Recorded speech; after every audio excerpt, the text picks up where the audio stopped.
Are you going like through Zoom or you're going Facebook? Yeah, we're gonna go Zoom through to Facebook. Okay. So let's see if this works. Well, it Hi, says there we that you're are. streaming live. Here we go. All right, we are now live. Hello, everyone.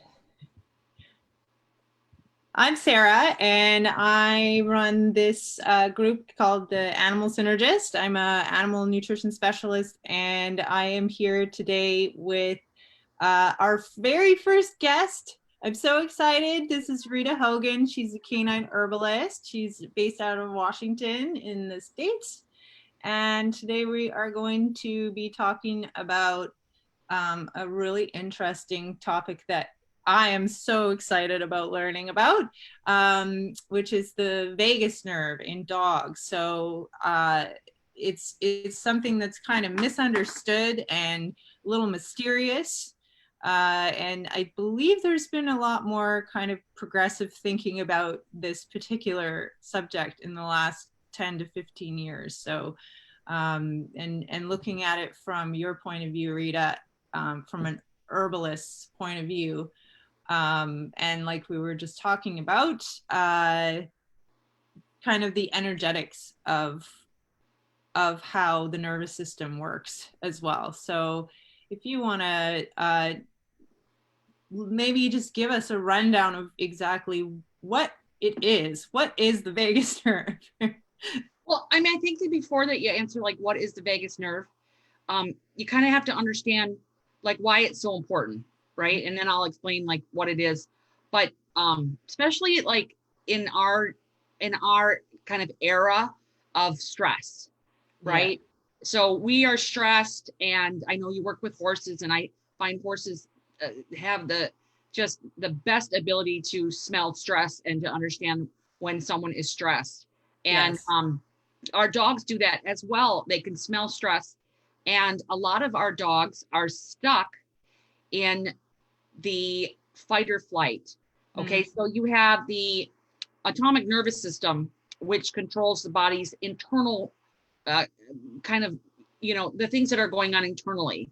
Like, for instance, if you were to start thinking about your favorite food, your body would start preparing for digestion, like right now, like, uh, you know, molten chocolate cake. All I have to do is say that, and, I just start So salivating, delicious. right? And so that is the parasympathetic nervous system, and it allows our dogs to and our animals to digest. It allows them to calm down, to rest. And then we have this lovely thing called the sympathetic nervous system, and that is responsible for the fight or flight. Okay, so it's the opposite of what the vagus nerve does. And just kind of running down the fight or flight, um, when the sympathetic nervous system, which is the fight or flight, is activated for too long of a time or too often, which happens a lot in ourselves and our dogs, okay, they can suffer from what's called sympathetic dominance. And that means that their flight or flight is always on. You know, I don't mean to pick on them, but Weimaraners, Mm. those little beautiful gray dogs, Yeah. I kind of, or border collies, they can be easily stuck in a sympathetic excess, and you see a lot of pacing.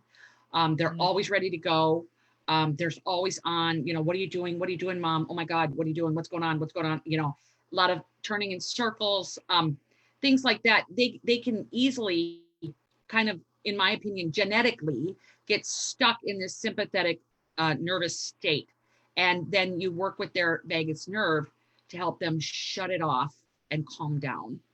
Um, because when you're stuck in fight or flight, your dog's body is just flooded with glucose that Mm-hmm. helps them respond to threats, right?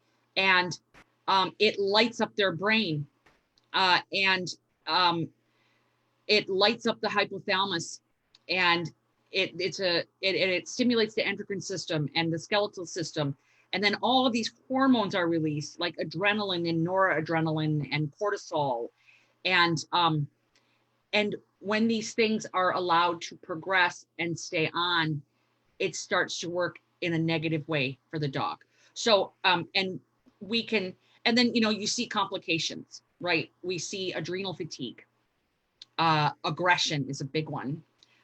Agitation, that always on behavior that I talk about, that quintessential border collie behavior, like, let's go, let's go, let's go.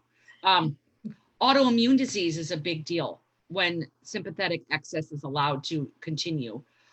Chronic pain, chronic tail tucking, a dog that never, if you see those dogs that have their tail tucked between their legs all the time and it's not coming up, they're definitely stuck in sympathetic excess. Animals that are basically known as untrainable. Right. Just can't train them. They're stuck in fight or flight. You can see early graying, especially in dogs, excessive drooling.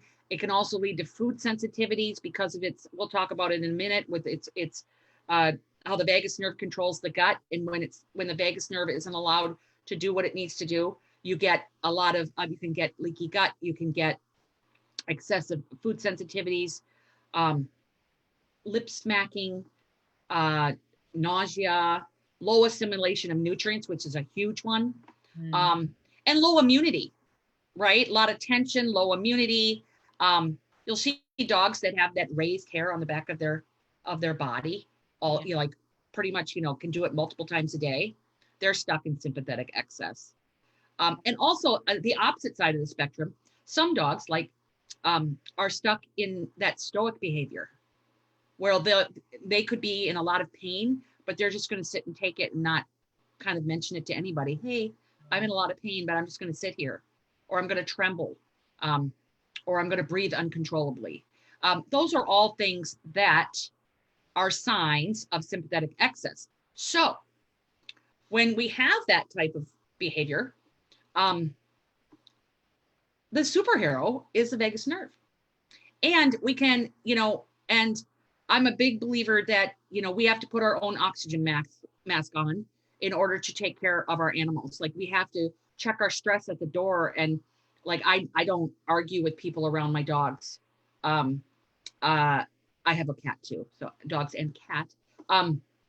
But I try to make sure that I'm not, running around completely stressed out with my dogs in the room, because they're running around, or they're sitting there like this, the big white eyes, like, what's going on? What is she doing? Like, what is happening? And they're like sucking in all of that stress. So we have to kind of be mindful of what we're doing as well.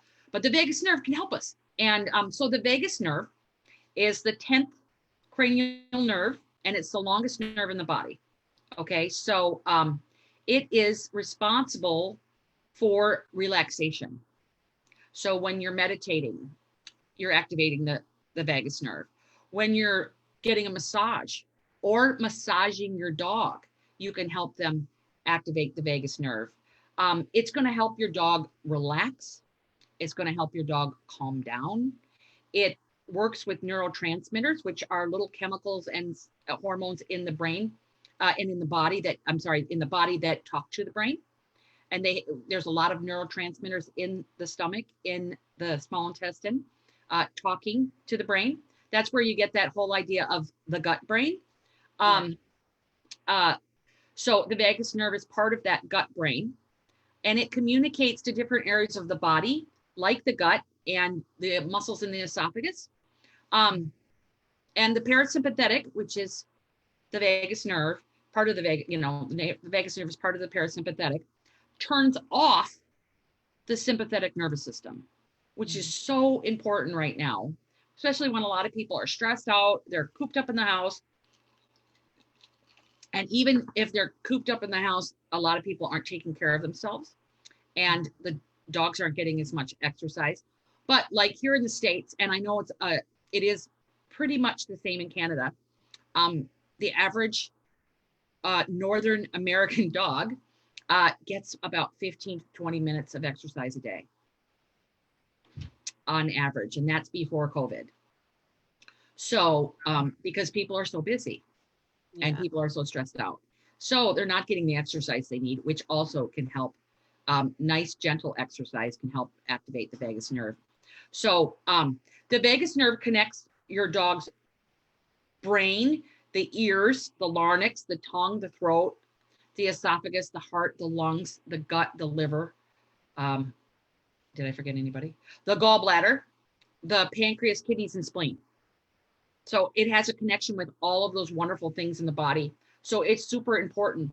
And it originates in the medulla of the brain stem, and it travels down your dog's neck, through their chest. It splits off, goes through their chest and in the abdomen. And it's really important. So there are two sections of the vagus nerve. Okay. There's the right and the left section.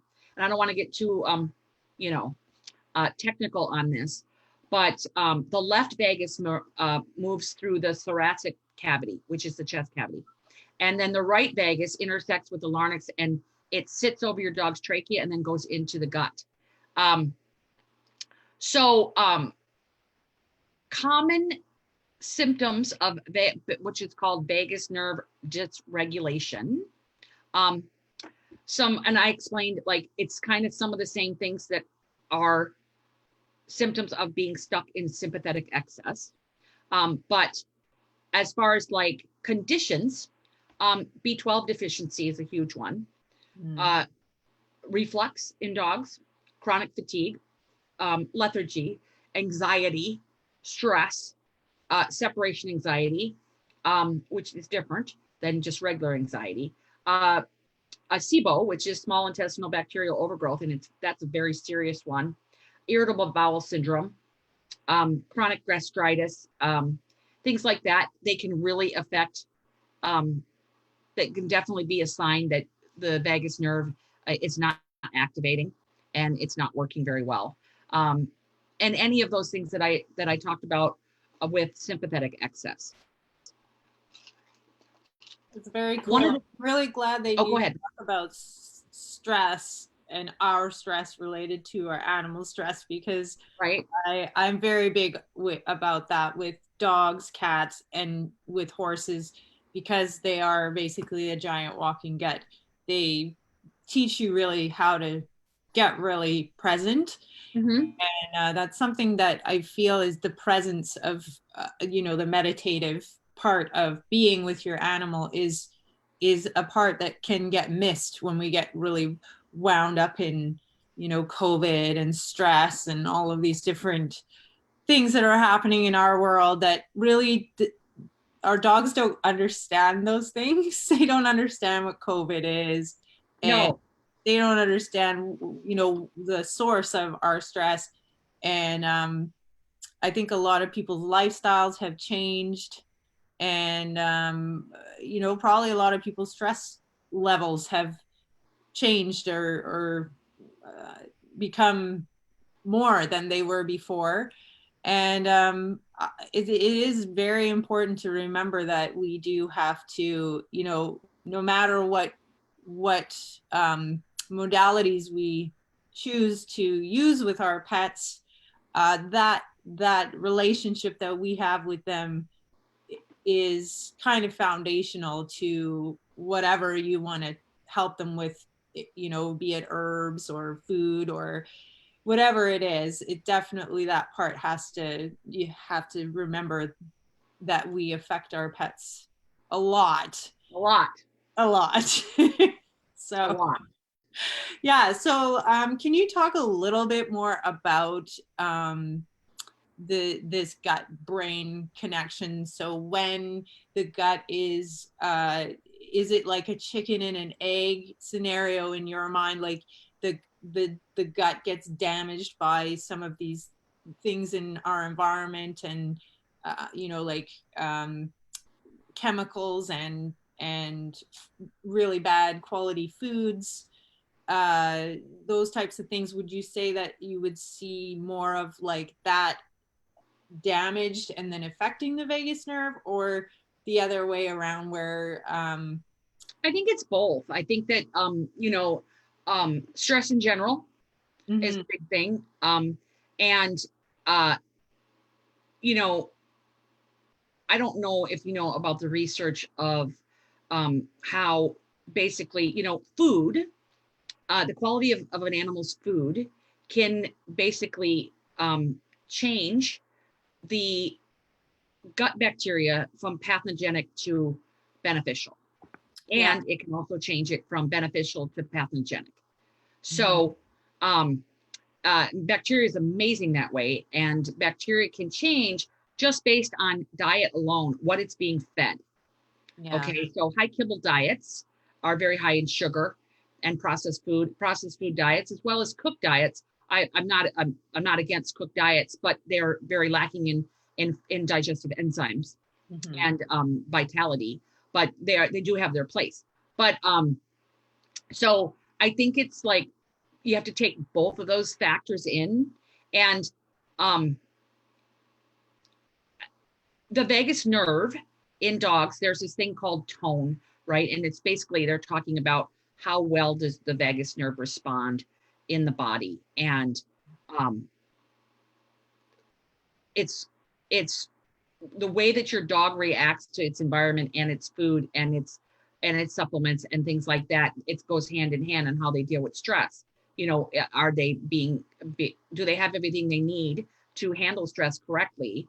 I think that because the vagal tone, which is basically again how the vagus nerve responds, how it shuts off that sympathetic fight or flight action in the body. It's associated with high levels of inflammation when there is low vagal tone. And inflammation is really the mother of all modern disease. And dogs are suffering from modern disease, not old disease, but modern disease, cancer, autoimmune, assimilation issues. Um, uh, so, mast cell tumor is just rampant. And another thing, cancer is other forms of cancer. 1 out of 2 dogs will die of cancer, which is really sad, but 1 out of 4 people will as well, which is really sad. And we've got to turn those things around, and learning about how our guts work and what can help dogs deal with stress, because stress affects the gut.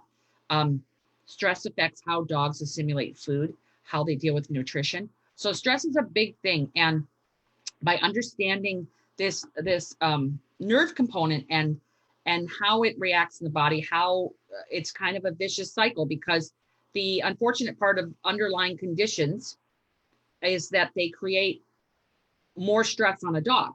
So it's that back and forth. And the lower the vagal tone, the less the nerve is conditioned to react appropriately. So, but you can change that around. And you see this a lot in many rescue dogs. It takes them a good 6 months to a year or two. Then all of a sudden you had a really calm dog, but actually they were just traumatized and in a state of fight or flight. They look calm, right? That stoic behavior.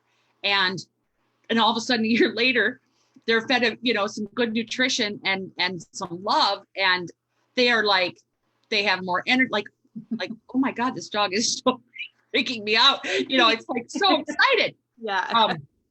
And dogs have that, and I think horses do as well. They have that mechanism for shaking things off. You'll see them shake from top to bottom, and they're literally shaking their stress off. And or that encounter they just had, they shake it off. And that's one of their ways to start activating that vagus nerve. But the vagus nerve kind of works concurrently with the heart, because it regulates the heart rate and the breath of your dog, and the breathing, and again, that gut brain. So I think, to answer your question, yeah, it's twofold.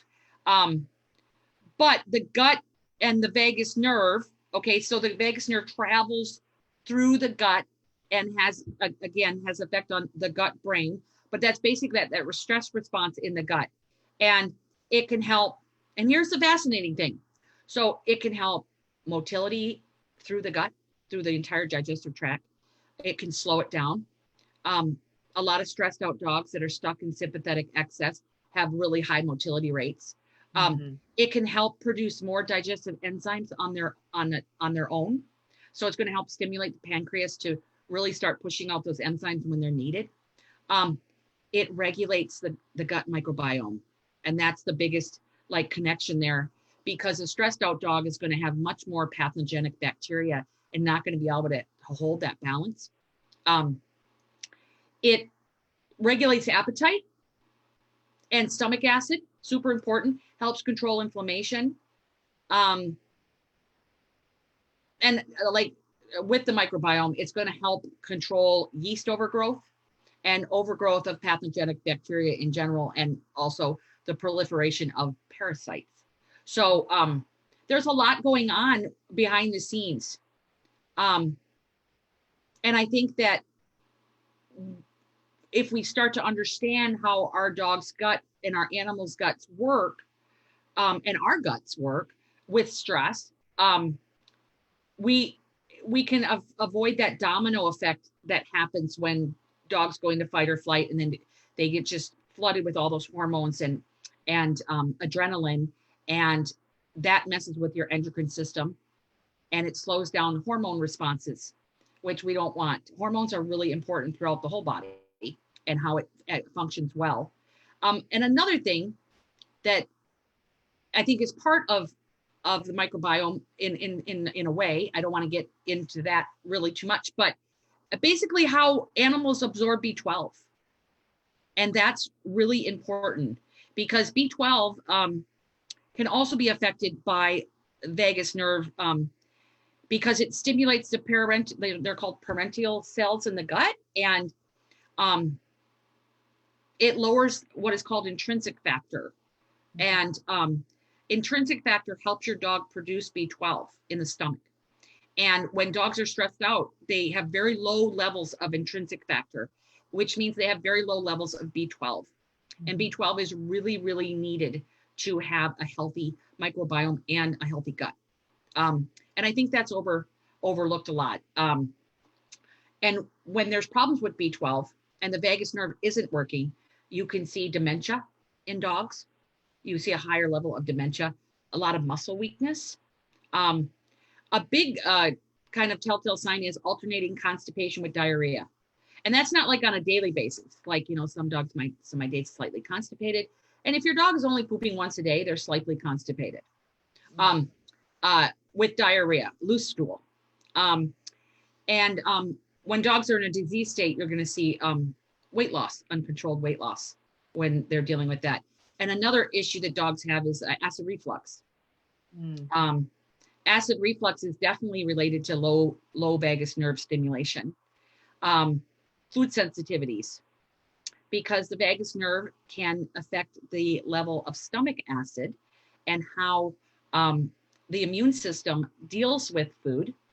And is it going to launch an attack when they're eating, or is it going to accept that food as food? Because once it's targeted for termination, your dog will start reacting to everything, to those foods all the time, whether it's a piece of broccoli. And speaking of food sensitivities, the vagus nerve is very influential on the release of histamine. I was actually just teaching my students about histamine the other day, and histamine is often looked at as an evil and bad histamine, but histamine is really needed for a healthy gastrointestinal tract, a healthy body. We just don't want too much of it. We don't want cells releasing constant histamine, and the vagus nerve helps the stomach prompt for stomach acid by releasing histamine. So they have to release histamine, but we don't want too much of it. So it's quite it's quite a fascinating little nerve. Yeah, so it is. Yeah. So can you talk a little bit more about the B12 aspect? Because I see a lot of cases where the animal has IBS or some kind of serious GI issue, pancreatitis, these very things that make the dog very, very sick very, very quickly. And then Okay. when they're in a state of, you know, they have a pancreatic attack, they usually have their bloods tested at that point, and a lot of times you see animals that have really low B12 and also low folate. So what do you think the mechanism is there? Because as far as veterinarians kind of understand it at this point, is that the gut microbiome is out of balance, and therefore there's a lack of production of this B12 and folate. But is it more than that, or would you say that that is accurate? I think it's more than that. A couple of things that I've experienced in my practice is that, first of all, stress, and I just can't accentuate enough the levels of stress that people are dealing with at this time. Yeah. And probably in the last, I would say definitely in the last 10 years, it has increased. And there's a lot of stressed out dogs. And a poor diet can cause a lot of stress as well. So there's environmental stress, there's pollutants, there's toxins that cause stress on the body and bring down metabolic functioning. And then there's stress like with the vagus nerve and being stuck in that sympathetic state. What happens with B12 is stress can cause low intrinsic factor, which is made by the stomach lining. Okay. Mm-hmm. You get that nervous stomach, you get that stomach that reacts to things, and intrinsic factor is needed to, it's a protein. Okay. So it's made in the stomach, and it's needed for the body to absorb B12 in the intestines. Okay. And I think one of the problems is that sympathetic excess going in and out of it, whether you're stuck or not, diet. And then there's a big issue with folic acid. Okay. So folic acid is not good. Mm-hmm. Okay. So it's in many, many foods. It's in a lot of treats. It's in tons of supplements.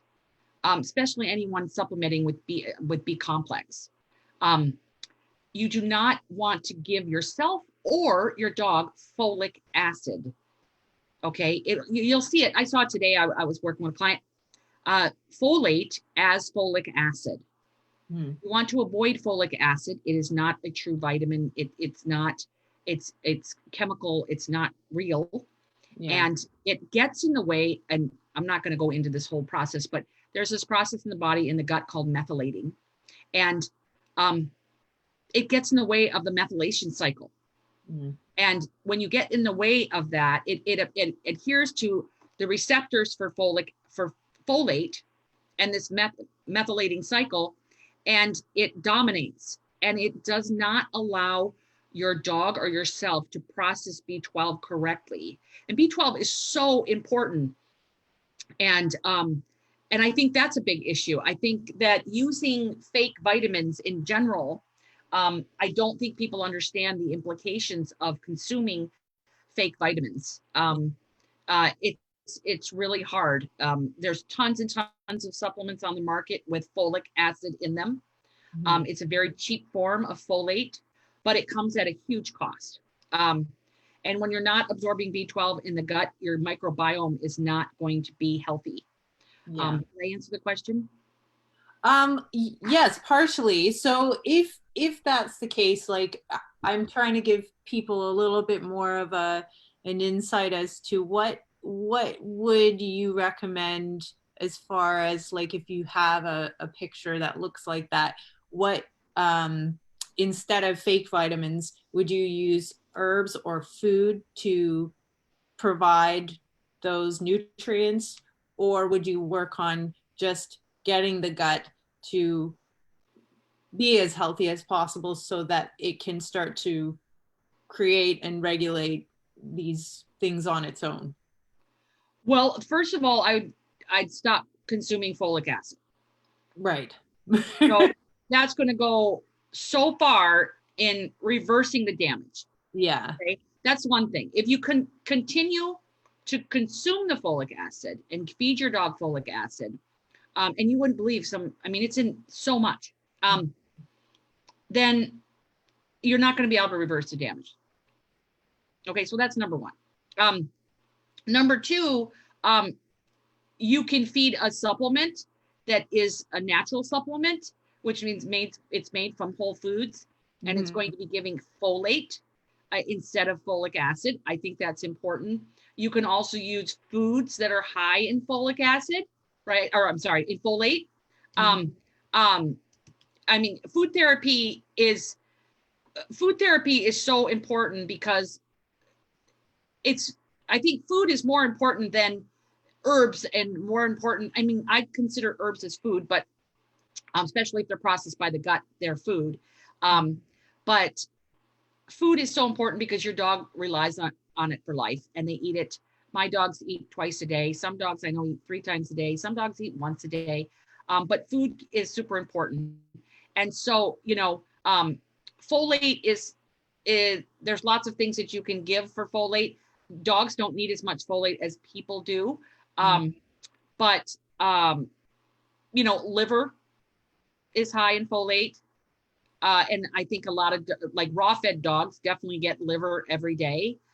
The problem is they are getting liver plus something with folic acid in it. They're not going to be able to utilize that folate. Right. I guess that's what I'm talking about, right? Yeah. So that's what I would use. I definitely would use foods that are high in folate, and I would use herbs to shut off that parasympathetic or that sympathetic excess. And I would also like essential fatty acids. Having a good level of essential fatty acids in the body is really important for good vagal tone, which means that the vagus nerve is responding to the way it should. It's essential fatty acids have an extreme effect on the nervous system in general. And dogs don't produce enough essential fatty acids. There's ones they can't produce, so supplementing is important. And usually in a good raw diet, they're going to get a lot of essential fatty acids. But as you know, food nutrition, as you are a nutritionist, you know that it has gone down considerably given our soils, and our sourcing is getting low because of pollution. You don't have to believe in global warming, but you sure enough can believe in pollution. Yeah. So, I always, that's someone who doesn't believe in global. I'm like, you don't have to believe in global warming, but you need to believe in pollution because it's real. And massaging your dog, acupuncture, acupressure, things like that can help activate the vagus nerve. There are lots and lots of herbs that can help. There's a group of herbs that deal with, I would say, stress and anxiety. They're called adaptogens.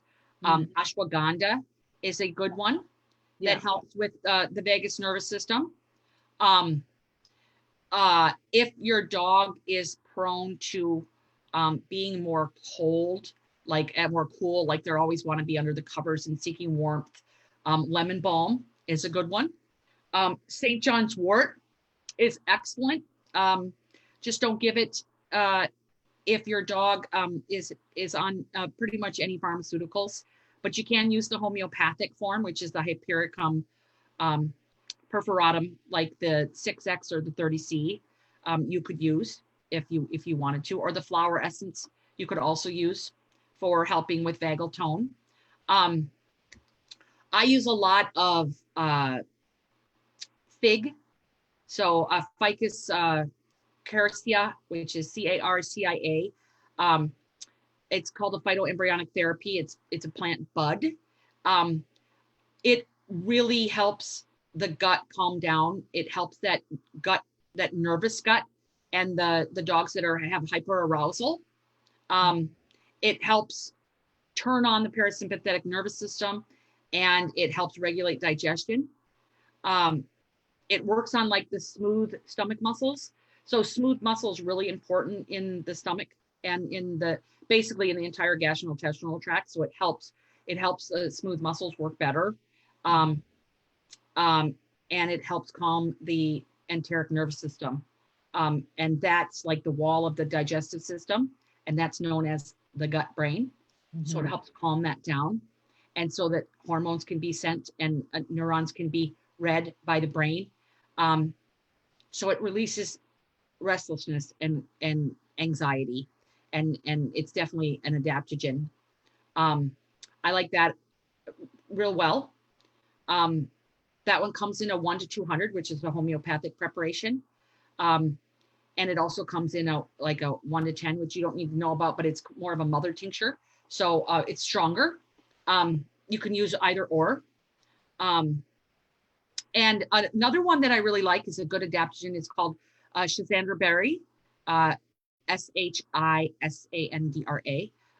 berry. You use the dried berry and you add it to food. It really helps the body deal with stress. It supports the adrenals and the pituitary gland and the nervous system and the liver. It really can ease sympathetic dominance and help the vagus nerve activate itself normally if a dog or an animal is having a hard time with that. Another thing Schisandra does, which is it increases bifidus bacteria in the gut. And so that helps with more positive microflora. Another thing, and just tell me to be quiet, because I'm a total. Oh, I'm super interested in what you're talking about. Okay. I do have a total herb nerd, and I can just keep on going. But another thing is, well, there's two more herbs, and then I want to say something about the microbiome. Reishi mushroom for dogs that again are more cool. Reishi is good for a lot of dogs, but it really does help balance the nervous system, and it decreases sympathetic excess. So it helps turn on the vagus nerve. It relieves nervous tension. It decreases cortisol. It's definitely like if you are more of a cool person, you like a nice fire, you can sit right next to it. You always have blankets on, things like that. You're not walking around barefoot in the winter in your house. Reishi is an excellent mushroom for that. For people like that, it really helps decrease stress hormones and cortisol, which is very, very important to turn on the vagus nerve. It also helps, it's very hormone balancing. It supports the digestive system, and it definitely stimulates the parasympathetic function, which is the vagus nerve. And then last but not least, skullcap. I love skullcap.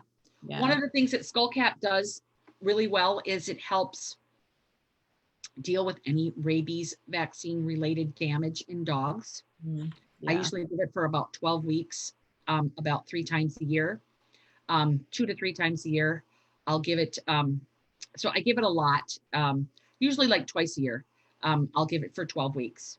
So 6 months out of the year. For dogs that are more on the aggressive side or agitated, that have lots of restlessness, it's stuck in sympathetic excess. And especially if you've seen the behavior change after getting the rabies vaccine. And there's really great homeopathic remedies for that too, but I find it, and it doesn't interfere with homeopathy, that herb does not. And I find it kind of a good adjunct medicine for any type of regimen dealing with the rabies vaccine. Interesting. Which can have a huge effect on the vagus nerve. Yeah. Oh my gosh, yeah. Yes, huge. Those are some remedies that I find very beneficial.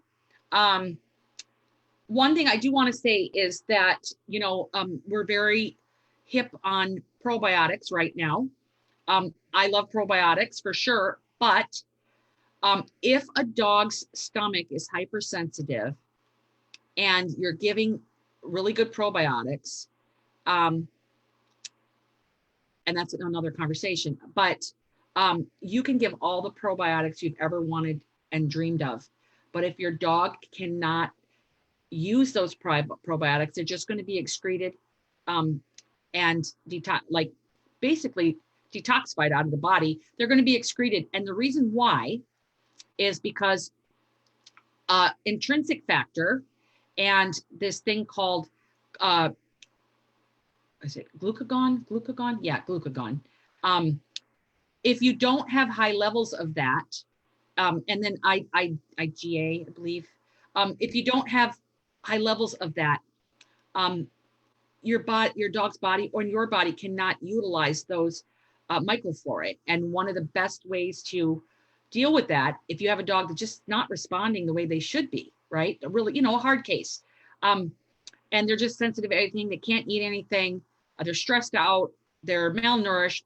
Saccharomyces boulardii, which is a lovely little yeast, can help reset that and increase IgA production, increase glucagon production, so that 4 to 8 weeks down the road, after you treat them with Saccharomyces boulardii, they're able to absorb and colonize that bacteria. I've seen dogs turn around immensely with that. But stress brings down glucagon and IgA production. So stress is just so big, and inflammation has a huge, can mess with that as well. So I just want to put that out there as, put that out there too. Yeah, so I have a kind of, this probably relates to dogs as well. In terms of seizures in dogs. So I'm going to relate this to my own story because I had some pretty serious issues with seizures as a child. And the doctors never really could say exactly what it was, and my mom was really awesome, and she put me on the medication for about 2 days when I was 3 and said, no way, Jose, I'm not doing this. This is crazy. And took me off. But later, as time went on, I went to go and see a couple of specialists, and the consensus was that I had an oversensitive vagus nerve, and that was what was causing these seizures. Yeah. And I thought that was, I didn't even know what that meant. I was just a kid. But later on, now apparently there is this form of epilepsy that has been recognized as something called reflex epilepsy, which is apparently what I have or had until I really started focusing on my gut health and my, making sure that my GI system was working properly and I was eating properly and exercising and all of these things. And then, I've had one in about 5 years, and I used to have them very frequently, like at least once a week.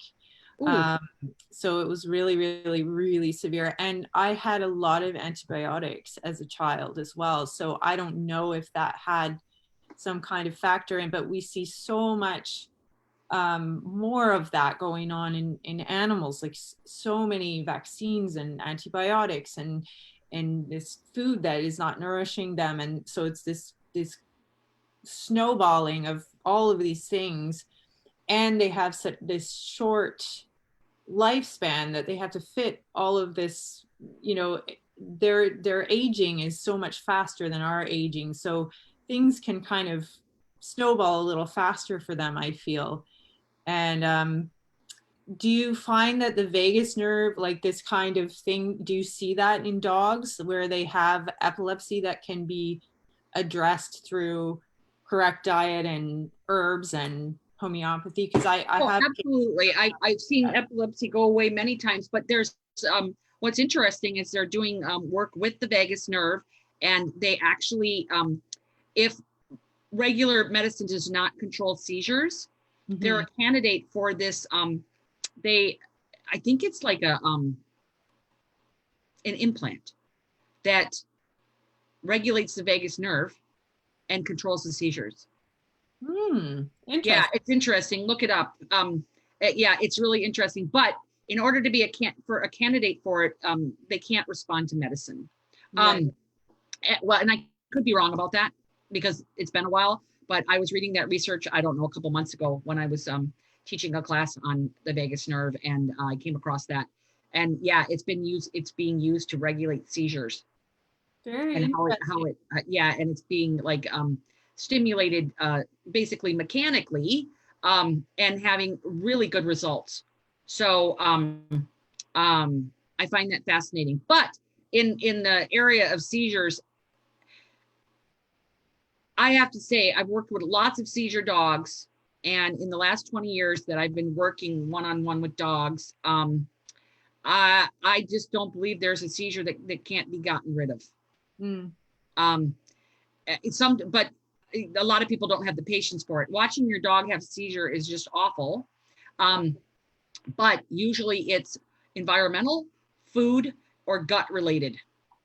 There's a reason why the dog is having seizures.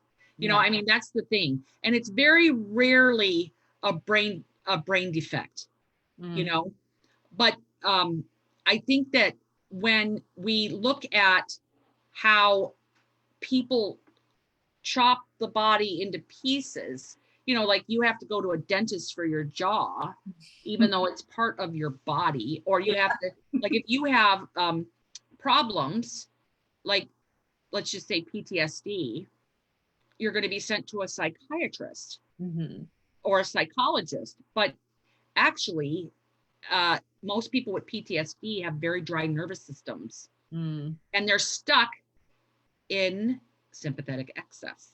So the fight or flight.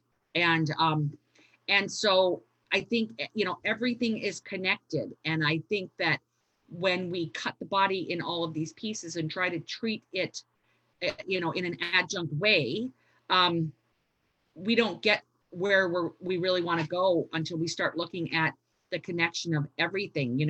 Our brains are affected by what we put in our body and our microbiome, and how well our liver is doing, and how well our kidneys are doing, and our lymphatic system. And and people don't look at it that way. And I think that that's where we go awry. And I think it's coming around. I mean, the holistic approach, WHOLE, the holistic approach, I think, is definitely taking hold. And even the most conventional vets are starting to question, like, are these pharmaceutical medications that can save lives for sure? I'm not saying anything like that, but are they really solving the why? Because there's a reason why dogs have seizures. There's, and sometimes it's too late. But a lot of times it can be changed. It can be turned around for sure. Yeah. That's thank you for that. I think a lot of people they get stuck and they don't know what to do, and kind of all of these things that we're talking about, just, inflammatory disease, autoimmune disease, seizures, allergies. These are real reasons why people put their pets down. Yes, and behavioral problems too, really serious. Yeah, and I really, that really hurts me. Like behavioral problems, it's a big thing. I was watching Heartland the other day, and it was I watch Heartland. I'm that much of a geek. Oh, that's where I live. Yeah, I love Heartland. But I was watching Heartland, and it was the episode where they were going to put the horse down that had been traumatized on the racetrack, and it was the horse was being very violent, and they of course immediately, we're going to have to put it down. And Amy was like, no, I'm going to work with it. I mean, obviously that horse was traumatized, and the nervous system was so dried out, and he was so reactive, and the kidneys weren't working well. And fear, when you have lots of reactivity to noise and objects and fear, your kidneys are completely depleted, and that kidney energy. And I was like, don't put it down. But like when I see dogs and animals being put down for behavior issues, it breaks my heart. I mean, when a dog bites a human or a baby or something, I understand that that's really hard. That even breaks my heart. But just regular I mean, there's lots and lots of dogs that just get put down for like normal, like separation anxiety, or just normal nervous tension and epilepsy and things like that. So yeah, it breaks all of our hearts, I think. Yeah, so you would say a lot of these cases are, there's a lot of things that can be done before you just make that decision to do that. That's a pretty hard decision, and I think that's kind of my goal with all of what I'm doing, is to make sure that people know that they have more options, and that they, Yes. they don't just have to, live in constant stress about it. And that, there's so many different avenues that, you kind of have to search for them a little bit, but once you find the right people to help you, there's so many different things that we can do besides, just medicating and hoping for the best. Well, and I think one thing, I know we're coming up on time, but one thing I think that, and I explain to a lot of people I work with, is this didn't happen overnight. It's Mhm. not going to get better overnight. I mean, you may get lucky, sure, but you got to have patience. And people are pharmaceutically conditioned in their head that, when you take a pharmaceutical, um, it's going to happen right away. Like I have an ill mother, and she takes Lasix, which is a diuretic for Yeah. congestive heart failure. Well, when she's having a bad water day where she's having a hard time breathing, she can take that prescription diuretic, um, and she's better within 2 hours. Like, it just changes, right? That's not how most natural modalities work, because pharmaceuticals force the body to submit, to react. And sometimes we need that for sure. Emergency medicine is amazing, and sometimes we need the body to respond immediately, or death is going to occur, and I love that. But if we're dealing with chronic disease, and which so many of us are dealing with chronic disease with our dogs and people and animals, um, things don't happen overnight. We can get lucky, but we have to have patience, and we are conditioned not to. We Yeah. were like, well, I don't understand that herb didn't my dog's been on it for 2 weeks. Nothing's happened. He hasn't calmed down. Yeah. Herbs take 6 to 8 weeks to start seeing something. And, homeopathy can act a lot faster sometimes and sometimes not. Mhm. But, it's kind of like that vision where you see the guy digging for the diamond he's digging for the diamond in the hill, and then the diamond is right there, and he gives up, like right when he's about to get to it. Yeah. And herbalism is a lot like that. You got to have some patience, and it's not people's really their fault. It's just we've been conditioned because of pharmaceutical medicine being so prominent in North America, um, and in other places as well, but so much in North America, that it has to happen overnight, and it just doesn't. Yeah. Yeah, it really is. I think some people are coming around to that idea more and more, that, the quick fix band-aid thing is not really doesn't seem to be working a lot of the time. No. And a lot of people are starting to choose different options, and that's really encouraging to see that people are getting a little more open-minded about it, and a lot of veterinarians too, which is really quite exciting. Mm-hmm. So I I have one more question for you. If you have, do you have any cases that come to mind, um, just to give people kind of a picture of, if this is really something that the vagus nerve is being affected? Do you have any cases that you've dealt with, um, that you're really pretty sure that the vagus nerve was a big factor, that it was under functioning or over functioning, and what did you do to help them? Oh God, I've been practicing for a really, really long time. So I know that's probably a I've big. got thousands of so I would say recently, I had a dog that I was working with that um was constantly in a fight or flight state. Um, Weight loss, very deficient, um, just to have a hard time gaining weight.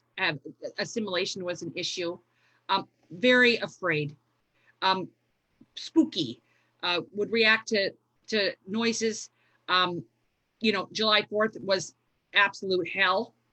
for everyone involved. Even like weeks going up to it, weeks going back to it.